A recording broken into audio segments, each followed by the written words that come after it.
Well, we can speak now to Republican strategist Mica Mosbacher, who was friends with George H.W. and his wife, Barbara Bush, and whose late husband served as George H.W. Bush's Secretary of Commerce. Thanks very much for joining us today. First of all, your thoughts about George Bush, the president, and the man as you knew him? Throughout his entire lifetime of service, he exemplified those qualities of character, decency, and the highest principles. And I first met President Bush when he was vice president, and I was volunteering in the Houston vice presidential office. He came bounding into the offices and he introduced himself to me and had a way of making me, a lowly volunteer, feel very special. And I saw then that he put others first. I saw that much later after he announced he was running once again for the presidency in 1986 and 87. And my son was in the hospital, my one-year-old son at the time, and I was standing at the rope line as he was making the announcement, and he came off the stage and walked up to me and took the time to say, "Mica, how's your boy?" That was the kind of man that I remember most. I have so many fond memories. My late husband and I took many trips with the President and Mrs. Bush, including attending the 10th anniversary in Kuwait, commemorating the Persian Gulf crisis. And I saw firsthand the warm welcome that he received in Kuwait, and I began to understand as I visited with General Scowcroft and General Stormin Norman, as we called him. We visited about how he had liberated the Kuwaitis from Saddam Hussein, and the women expressed such heartfelt gratitude toward the president for freeing their men who had been rounded up by Iraqi soldiers. So I saw what I don't think that the world often saw was his profound impact in so many ways, whether it was following the Cold War and working with my husband, who was Commerce Secretary, to open up markets for goods and services, or as a family man enjoying his wife and his children and grandchildren at Walker's Point in Kennebunkport, Maine. Mica, he was so incredible. Just very, very interesting to hear you talk about the Persian Gulf, that first yes. War. Of course, it was very controversial at the time. He was criticised by some yes. for pursuing what they just thought was simply America's oil interests, also criticised by others for not finishing off that Saddam Hussein leadership. What did he reflect on it? Did he have any regrets at all about it?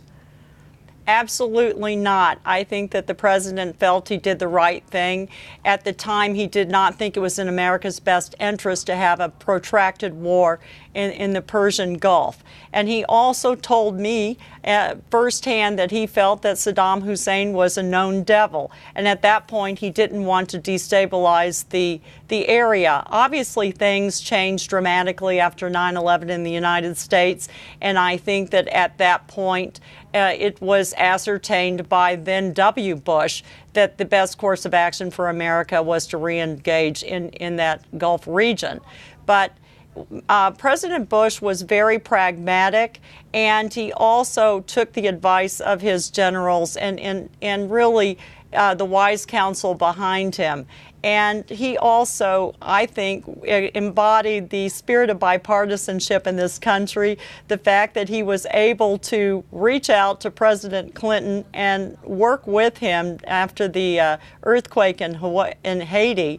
And Barbara Bush often called him the odd couple, by the way. But he was able to reach across the aisle. And even President Trump today, in his heartfelt tweet, showed that I think that you can put aside political rivalry and come together for the greater good in this country. And I think that that's how President Bush would like to be remembered, that he was able to reach. What were his musings on President Trump and where his party is now, where your country is now?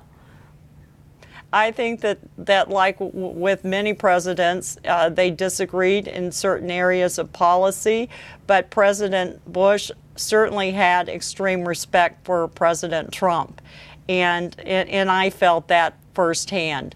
And obviously, even though you said he voted for Hillary Clinton.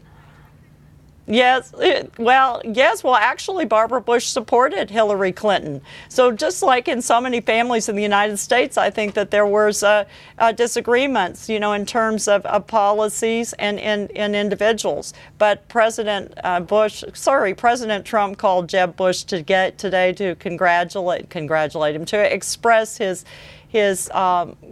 sentiments regarding his father. And I think, once again, that shows that they're able to put aside their political differences for the good of this country. And just finally, briefly, if I may, he has, in effect, helped create this huge political dynasty, this very successful political family. Was he very proud of that? Well, yes. He was really, I think, very tough with his children, in the sense that he expected them to have high standards and not grow up feeling privileged or better than anyone else. George Bush often said that his mother told him not to be braggadocious. So he certainly led by example with his family, but I was able to observe them on many family vacations, and I saw a family that laughed together, loved each other, teased each other, and brought out the best in each other. And that's what I so much remember about President Bush was just his heart and his just absolute kindness toward other people. Mica Mosbacher, many thanks indeed to you for giving us your time today on BBC News. Very grateful. Thank you. Thank you.